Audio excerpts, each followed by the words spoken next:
Hi friends, welcome to Exam Guidance online YouTube channel. Last கிளாஸில் Indian பாலிட்டியில் பிரியாம்பலுடைய lecture பார்த்துருந்தோம். So இந்த கிளாஸில் பிரியாம்பலோட various எக்ஸாம்ஸில் கேட்கப்பட்ட கேள்விகளை டிஸ்கஸ் பண்ணலாம்.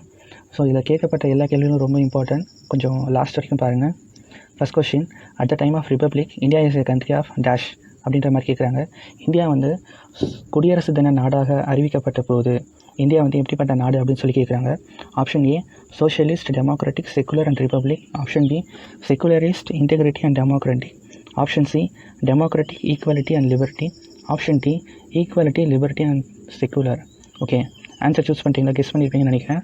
So the right answer is option C democratic, equality and liberty. ஏன் option A, option B, option D தப்பா அப்படின்னு சொல்லி கேட்டால் ஆப்ஷன் ஏ, பி, டி தப்பு கிடையாது. அதுவும் சரி தான். இப்போ இருக்க இந்தியன் கான்ஸ்டியூஷனில் பிரியாம்பலை பார்க்கும்போது நாலு ஆப்ஷனுமே கரெக்ட் தான். ஆனால் கொஷின் என்ன கேட்குறாங்க, at the time of republic தான் கேட்குறாங்க. இந்தியா வந்து ரிப்பப்ளிக் ஆனது 1950. ஸோ அந்த டைமில் இந்தியன் பிரியாம்பில் தெளிவாக மென்ஷன் பண்ணியிருப்பாங்க.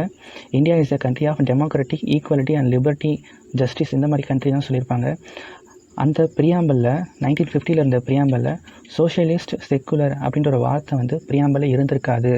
ஸோ அப்போ எப்போ தான் இந்த வார்த்தையில் வந்து பிரியாம்பல் ஆட் பண்ணாங்க அப்படின்னா 42nd constitution amendment act of 1976 தான் இந்தியன் பிரியாம்பலில், இந்தியன் கான்ஸ்டியூஷனில் இருக்க பிரியாம்பலில் 3 வார்த்தைகள் வந்து எக்ஸ்ட்ரா ஆட் பண்ணுவாங்க. என்னென்ன வார்த்தைனா சோஷியலிஸ்ட், இன்டிகிரிட்டி, செக்குலர். SIS அப்படின்ற மாதிரி ஞாபகம் வச்சுக்கோங்க. சோஷியலிஸ்ட், இன்டிகிரிட்டி அண்ட் செக்குலர், இந்த 3 வார்த்தைகள் ஆட் பண்ணுவாங்க. அதுக்கு முன்னாடி இருந்த பிரியாம்பில் இந்த 3 வார்த்தைகள் கிடையாது. So option C is the right answer. India is a country of democratic, equality and liberty. Okay, next question பார்க்கலாம். India is a republic because of dash. India வந்து ஒரு குடியரசு நாடு எதனால் அப்படின்னு சொல்லி கேட்குறாங்க. Option A it is a democratic country. India வந்து ஒரு ஜனநாயக நாடு. Option B it is a parliamentary form of government. பாராளுமன்றம் கொண்ட நாடு அப்படின்றாங்க. Option C the head of the state is elected by the people for a definite period. இந்திய நாட்டினுடைய தலைவரை இந்திய மக்கள் தேர்ந்தெடுத்து குறிப்பிட்ட காலம் வரைக்கும் பதவியில் இருக்க வைக்கிறாங்கன்னு சொல்லி சொல்கிறாங்க. Option D all of these. Okay, answer guess பண்ணியிருப்பீங்கன்னு நினைக்கிறேன். ஸோ இந்த கொஷினை பார்க்கும்போது மேலே கொடுக்கப்பட்ட ABC 3 ஆப்ஷனுமே கரெக்டு அப்படின்ற மாதிரி தான் நமக்கு தோணும். பட் கொஷினை நல்லா பாருங்கள். இந்தியா இஸ் ஏ ரிப்பப்ளிக் அப்படின்னு தான் கேட்குறாங்க. இந்தியா வந்து ஒரு குடியரசு நாடு அப்படின்னு தான் நம்ம கேட்குறாங்க. ஃபஸ்ட்டு ரிப்பப்ளிக் அப்படின்ற ஒரு வார்த்தைக்கு என்ன அர்த்தம்னு சொல்லி பார்த்துடலாம்.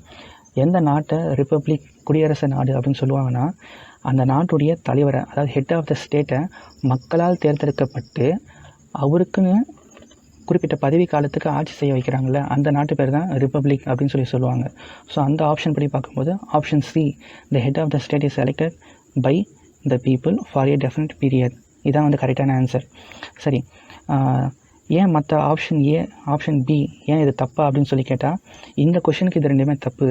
ஏன் அப்படின்னா இந்தியா வந்து ஒரு டெமோக்ராட்டிக் கண்ட்ரி தான், அதில் எந்த ஒரு மாற்று கருத்தும் இல்லை.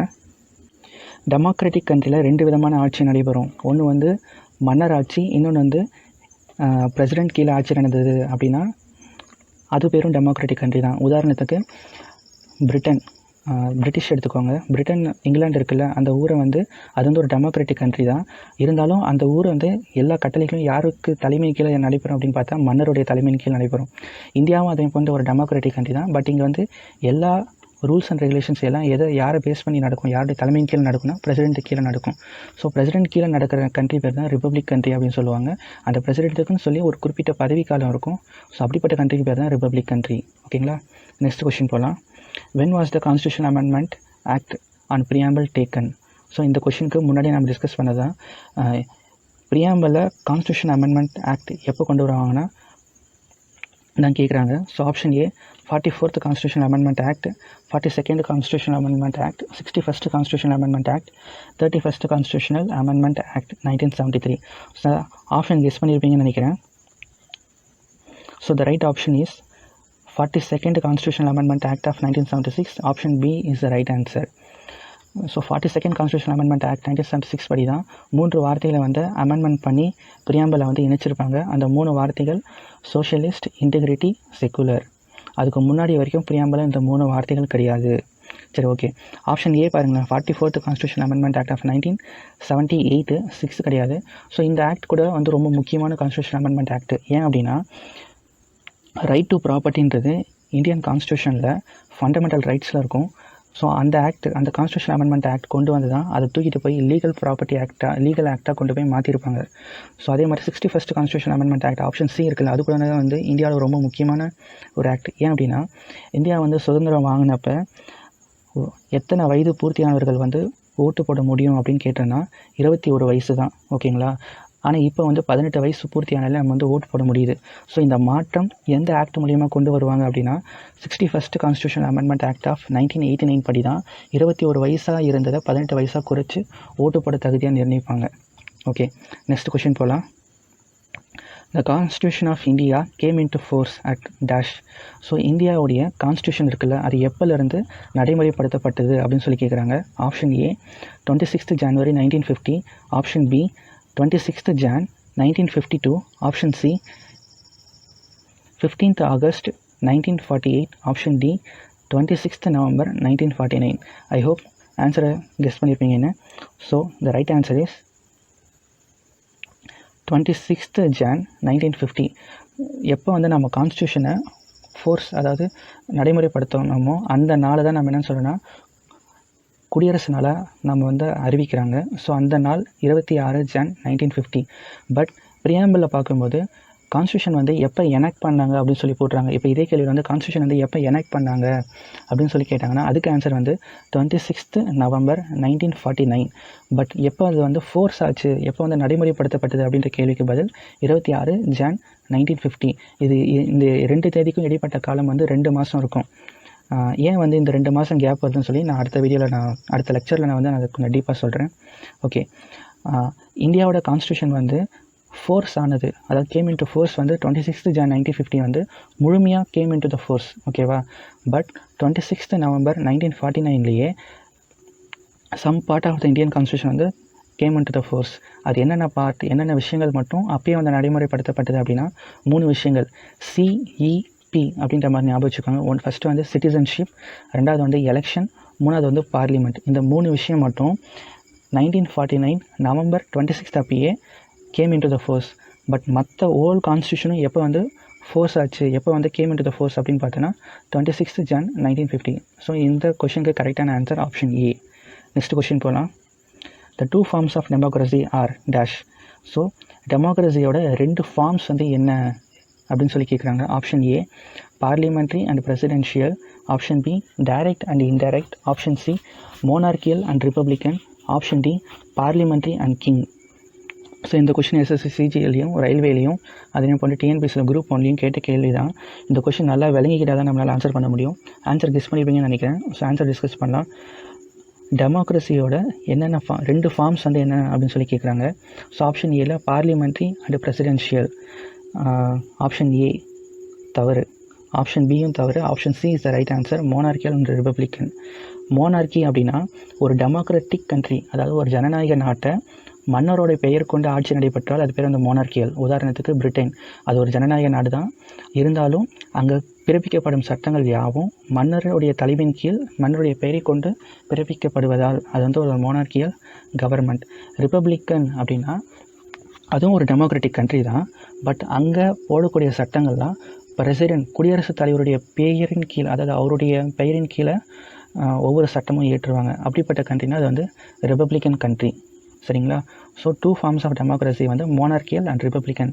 Option C is the right answer. Option A, option B இது ரெண்டுத்தையும் பாருங்களேன். பார்லிமெண்ட்ரி அண்டு பிரசிடென்டியல் டெமோக்ரஸி அப்படின்றது இன்டைரக்ட் டெமோக்ரஸி. ஸோ டெமோக்ரஸி வந்து 2 விதமாக பிரிப்பாங்க. ஒன்று வந்து டைரக்ட் டெமோக்ரஸி, இன்னொன்று வந்து இன்டைரக்ட் டெமோக்ரஸி. போன லெக்சரில் தெளிவாக சொல்லியிருப்போம். டைரக்ட் டெமோக்ரஸினா உதாரணத்துக்கு சுவிட்சர்லாண்டில் வந்து ஏதாவது ஒரு சட்டம் கொண்டு வரணும்னா மக்கள் வந்து கோரிக்கை வைப்பாங்க. ஸோ அதனுடைய அடிப்படையில் சட்டம் வந்து இயற்றப்படும். இன்டைரக்ட் டெமோக்ரஸினா மக்கள் வந்து பிரதிநிதிகளை தேர்ந்தெடுப்பாங்க, ரெப்ரசன்டேட்டிவாக சூஸ் பண்ணுவாங்க. அந்த ரெப்ரசன்டேட்டிவ் வந்து பார்லிமெண்ட்டில் போயிட்டு ஒரு சட்டம் இயற்றுனாங்க அப்படின்னா அது வந்து இன்டைரக்ட் டெமோக்ரஸி, சரிங்களா. ஸோ இந்த இன்டைரக்ட் டெமோக்ரஸிலே 2 விதமாக பிரிப்பாங்க. ஒன்று வந்து பார்லிமெண்ட்ரி கவர்மெண்ட்டு, இன்னொன்று வந்து பிரசிடென்டியல் கவர்மெண்ட்டு. ஸோ இன்டைரக்ட் டெமோக்ரஸியோட 2 பிரிவுகள் தான் ஆப்ஷன் ஏ. ஸோ அது ஆப்ஷன் ஏ கிடையாது. ரெண்டாவது ஆப்ஷன் பாருங்களேன், டைரக்ட் அண்ட் இன்டைரக்ட். அது வந்து டெமோக்ரஸியோட 2 டைப்ஸ் தான் அது. ஸோ அதுவும் கிடையாது. The right answer is option C தான். Direct democracy is a system in which dash. So direct டெமோக்ரஸியில் எந்த மாதிரி செயல்படும் அப்படின்னு சொல்லி கேட்குறாங்க. ஆப்ஷன் ஏ பாருங்களேன், people chooses the civil servants, அங்கே இருக்கக்கூடிய அதிகாரிகளை மக்கள் தான் தேர்ந்தெடுப்பாங்க அப்படின்னு சொல்கிறாங்க. Option B, people directly elect their representatives, people வந்து டைரெக்டாக அவங்களுடைய ரெப்ரசன்டேட்டிவாக எலெக்ட் பண்ணுவாங்க அப்படின்றாங்க. Option C, people take part directly in policy making and administration of the country. Option D, government officials consult people on various appointments. So option right answer choose பண்ணியிருப்பீங்கன்னு நினைக்கிறேன். Okay, answer discuss பண்ணலாம். First வந்து direct democracy அப்படின்னா அங்கே வந்து மக்களால் ஒரு சட்டம் இயற்றப்படும். அங்கே வந்து பிரதிநிதிகளும் இருப்பாங்க, பட் வந்து மக்களுடைய பவர் வந்து அங்கே ரொம்ப அதிகமாக இருக்கும். உதாரணத்துக்கு சுவிட்சர்லாண்டில் வந்து ஒரு சட்டம் கொண்டு வரணும் அப்படின்னா மக்கள்கிட்டயே கோரிக்கை வைப்பாங்க அரசாங்கம்.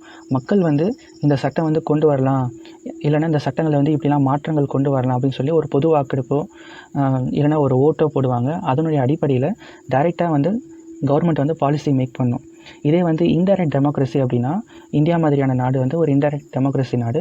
நாம் வந்து நம்மளுடைய பிரதிநிதிகளை சூஸ் பண்ணுவோம், அவங்க சட்டசபையிலேயோ இல்லை பாராளுமன்றத்திலேயோ போயிட்டு ஒரு சட்டம் கொண்டு வருவாங்க. So the right answer is option C, people take part directly in policy making and administration of the country. Option C is the right answer. சரி, அவங்க எப்படி டைரெக்டாக பாலிசி மேக் பண்ணுவாங்க அப்படின்னு கேட்டால் அதுக்கு வந்து 4 வகைகள் இருக்குது. 4 விதமாக அவங்க வந்து பாலிசி மேக் பண்ணுவாங்க. ஒன்று வந்து ரெஃபரண்டம், இனிஷியேட்டிவ், ரீகால், அப்புறம் வந்து ப்ளஸ்பிசைட் அப்படின்னு சொல்லி 4 விதம் சொல்லுவாங்க. இதை பற்றி முன்னாடி வீடியோவில் நான் டிஸ்கஸ் பண்ணியிருக்கேன். இதோட லெக்சர் வீடியோ பார்த்தீங்கன்னா உங்களுக்கு தெளிவாக புரியும். நெக்ஸ்ட் கொஸ்டின் போகலாம்.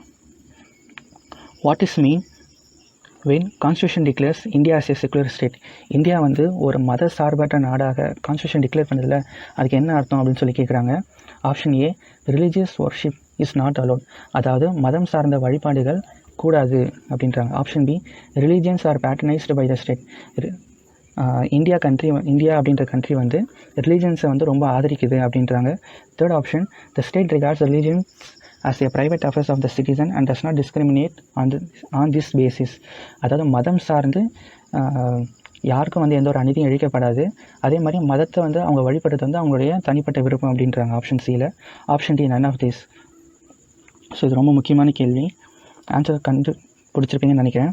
So the right answer is option C, the state regards religion as a private affairs of the citizen and does not discriminate on this basis. Indian constitution article 25 தெளிவாக சொல்லியிருப்பாங்க.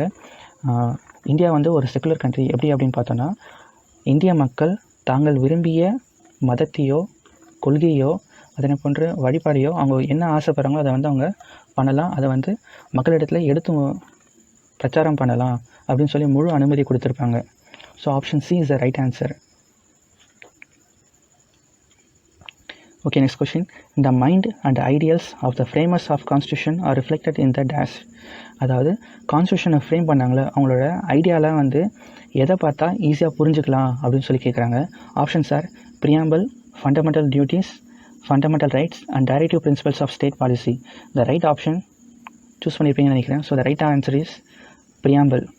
So ப்ரியாம்பிளோடைய ஒரு நிக்நேமே preface of the constitution இல்லைனா ID card of the constitution தான் சொல்லுவாங்க. அதாவது மொத்த கான்ஸ்டியூஷனை நம்ம வந்து புரட்டி பார்க்கறதுக்கு பதிலாக ப்ரியாம்பிளை நம்ம படித்தாலே நமக்கு தெரிஞ்சிடும். ப்ரியாம்பிள் தான் அந்த கான்ஸ்டியூஷனோட மொத்த மைய கருத்தையும் அந்த 4-5 லைன்லேயே வந்து தெளிவாக சொல்லிடும். ஸோ ப்ரியாம்பிள் தான் கான்ஸ்டியூஷன் ஃப்ரேமர்ஸோட மைண்ட்ஸையும் ஐடியல்ஸையும் வந்து ரிஃப்ளெக்ட் பண்ணக்கூடியது. சரி, அப்போ ஃபண்டமெண்டல் டியூட்டிஸ் ஆப்ஷன் பி பாருங்களேன். ஆப்ஷன் பியில் ஃபண்டமெண்டல் டியூட்டிஸ் இருக்குது. ஆக்சுவலாக இந்த ஃபண்டமெண்டல் டியூட்டிஸ் அப்படின்றது வந்து கான்ஸ்டியூஷன் அமைக்கும் போது ஃபண்டமெண்டல் டியூட்டி அப்படின்ற ஒரு கான்செப்டே கிடையாது. எப்போ இது வந்து ஆட் பண்ணுவாங்க அப்படின்னா 42nd constitution amendment act of 1976 அப்போ தான் ஃபண்டமெண்டல் டியூட்டி அப்படின்னு சொல்லி நம்ம இந்திய நாட்டுக்குரிய மக்களுக்கு வந்து ஒன்று தேவை அப்படின்னு சொல்லி அப்போ தான் கொண்டு வருவாங்க. ஸோ அதுக்கப்புறம் கொண்டு வரப்பட்டதான் ஃபண்டமெண்டல் டியூட்டி. ஆப்ஷன் சி பாருங்கள், ஃபண்டமெண்டல் ரைட்ஸ். ஃபண்டமெண்டல் ரைட்ஸை பார்த்தோம் அப்படின்னா கான்ஸ்டியூஷன் ஃப்ரேம் பண்ணாங்களா அதை உருவாக்கணுங்களுடைய பெரிய மனசை தான் நமக்கு வந்து வெளிக்காட்டும், அதாவது பெருந்தன்மையை தான் வெளிக்காட்டும். ஏன்னா உலகத்திலேயே இந்தியாவில் இருக்க மாதிரி எந்த நாட்டுக்கும் ஃபண்டமெண்டல் ரைட்ஸ், மக்களுக்கு ஃபண்டமெண்டல் ரைட்ஸ் வந்து எந்த நாட்டிலையும் கிடையாது. இந்தியாவில் இருக்க ஃபண்டமெண்டல் ரைட்ஸ் தான் ரொம்ப ரொம்ப சிறப்பு வாய்ந்தது உலகத்திலேயே. அதுவும் அதை தான் வந்து அவங்களுடைய பெருந்தன்மையை வந்து வெளியே காமிக்கக்கூடியது, ஜெனராசிட்டியை காமிக்கக்கூடியது அப்படின்னு சொல்லி கேள்வி கேட்டாங்கன்னா அது fundamental rights. Okay, directive principles of state policy. இது வந்து கான்ஸ்டியூஷன் ஃப்ரேம் பண்ணவங்க directive principles of state policy மூலிமா எதை வந்து வெளியே காமிச்சாங்க அப்படின்னா guidelines for the administrating the government, அதாவது அரசாங்கத்தை வந்து எப்படி வழி நடத்தலாம் அப்படின்றதுக்கு வந்து ஒரு கைட்லைன்ஸ் கொடுத்துருப்பாங்க. அது வந்து எது மூலியமாக கொடுத்துருப்பாங்கன்னா directive principles of state policy மூலியமாக கொடுத்துருப்பாங்க. ஸோ இந்த கொஷனுக்கு ரைட் ஆன்சர் பார்த்தா பிரியாம்பிள் தான். So who is the custodian of Indian constitution? Next கொஷனில் என்ன கேட்குறாங்கன்னா இந்தியன் கான்ஸ்டியூஷனுடைய பாதுகாவலன் யார் அப்படின்னு சொல்லி கேட்குறாங்க. Option A president of India, option B chief justice of India, option C prime minister of India, option D chairman of the Rajya Sabha. So the right answer guess பண்ணியிருப்பீங்கன்னு நினைக்கிறேன். So the right answer is chief justice of India. இதுக்கு வந்து actual answer எதை choose பண்ணணும் இந்த ஆப்ஷனில் இல்லை. Actual answer perfect answer எதுன்னு பார்த்தோன்னா supreme court of the India தான் சொல்லணும். பட் இங்கே வந்து option supreme court of the India கிடையாது. But supreme court of the இந்தியாவுன்னு எடுத்துக்கிட்டால் கூட அங்கே யார் ஹெட் அப்படின்னு பார்த்தோன்னா சீஃப் ஜஸ்டிஸ் தான் சுப்ரீம் கோர்ட்டில் வந்து ஹெட்டு. ஸோ அது ஆப்ஷனில் இங்கே இருக்கிறதுனால நம்ம ஆப்ஷன் பி சிஜேஐ தான் நம்ம எடுத்துக்கணும். இந்த கொஷின் ஏன் சூஸ் பண்ணோம் அப்படின்னா குரூப் 1ல கேட்கப்பட்ட கேள்வி தான் இது. அதே மாதிரி எஸ்எஸ்சி சிஜிஎல்லையும் கேட்கப்பட்டது, ரயில்வே எக்ஸாம்ஸ்லையும் கேட்கப்பட்டது, அப்புறம் நிறைய பிஎஸ்சிஎஸ் எக்ஸாம்ஸ்லையும் இது கேட்கப்பட்ட கேள்வி தான், யூபிஎஸ்சி எக்ஸாம்ஸ்லையும் கேட்கப்பட்ட கேள்வி தான் இது. அதனால தான் இந்த கொஷின் சூஸ் பண்ணது. ஓகே, நெக்ஸ்ட் கொஷின் போகலாம். Which of the following judgments stated that secularism and federalism are basic features of Indian Constitution? So இந்தியாவுடைய கான்ஸ்டியூஷனில் இந்தியா வந்து ஒரு மதசார்பற்ற நாடு, அதே போன்று இந்தியாவில் இருக்கக்கூடிய மக்கள் வந்து ஒரு சகோதரத்துவத்தோடு வாழணும் அப்படின்னு சொல்லி இது வந்து இந்தியன் கான்ஸ்டியூஷனில் ஒரு பேசிக் ஃபீச்சர் அப்படின்னு சொல்லி எந்த ஜட்ஜ்மெண்ட் மூலியமாக சுப்ரீம் கோர்ட் வந்து தீர்ப்பளிச்சிருக்கு அப்படின்னு சொல்லி கேட்குறாங்க.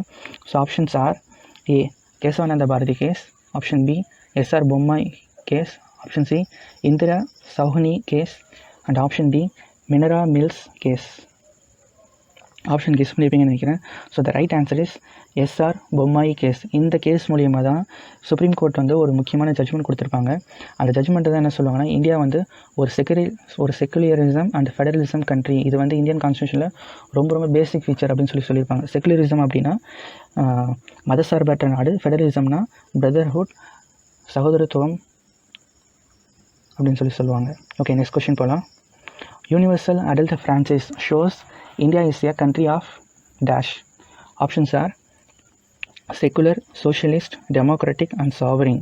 Okay, first universal adult franchise அப்படின்னு சொல்லி அப்படின்னா என்ன அர்த்தம் அப்படின்னு பார்த்தா எல்லா மக்களும் ஒரு குறிப்பிட்ட வயதுக்கு அடைந்த உடனே பூர்த்தியானதுக்கப்புறம் ஓட் போடுறாங்களே அதுதான் வந்து யூனிவர்சல் அடல்ட் ஃப்ரான்ச்சைஸ் அப்படின்னு சொல்லுவாங்க.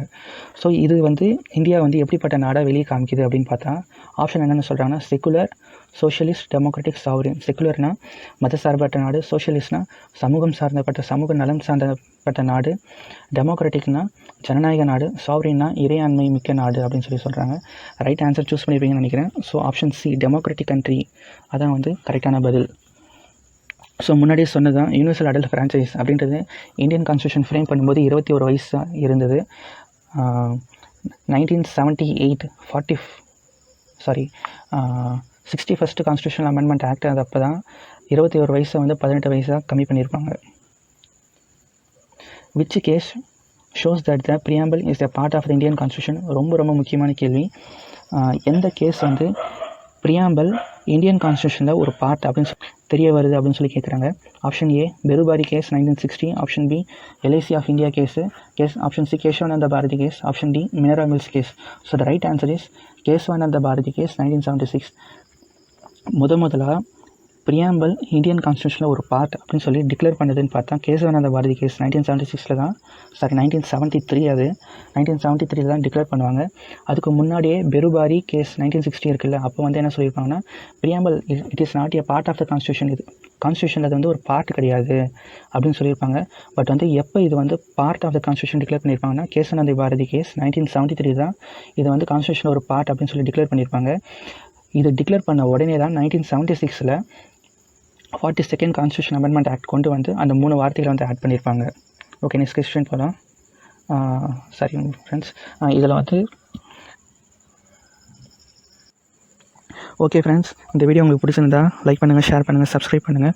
மேலும் உங்களுக்கு ப்ரியாம்பிள் பற்றியோ இல்லை இந்தியன் கான்ஸ்டியூஷனில் வந்து ஏதாவது டவுட் இருந்தால் கீழே வந்து கமெண்ட் பாக்ஸில் போஸ்ட் பண்ணுங்கள். நாங்கள் கண்டிப்பாக ஆன்சர் போடுறோம். Okay, thank you.